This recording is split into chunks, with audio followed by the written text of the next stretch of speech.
Bueno, son las 1:10 de la noche, es la plaza del 15M, antigua plaza del Ayuntamiento. Queda poca gente. Aquí en Valencia al menos no se ha conseguido lo que me imagino que pretendíamos todos, que era generar algo más de indignación, porque es necesaria, y generar algo más de respuesta entre toda la gente.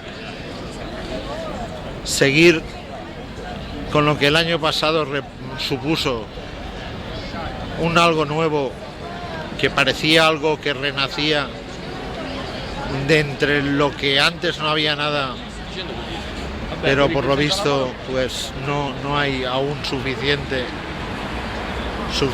genes y suficiente semilla para que esa flor y ese árbol crezca, pero algo es algo.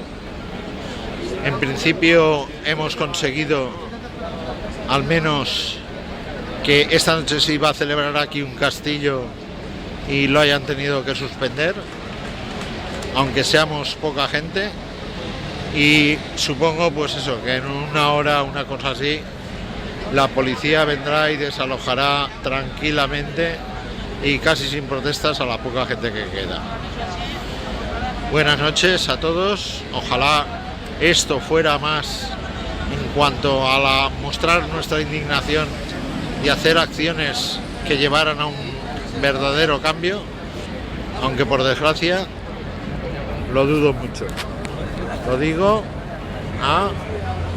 ya estamos pues 13 de mayo de 2012. Buenas noches.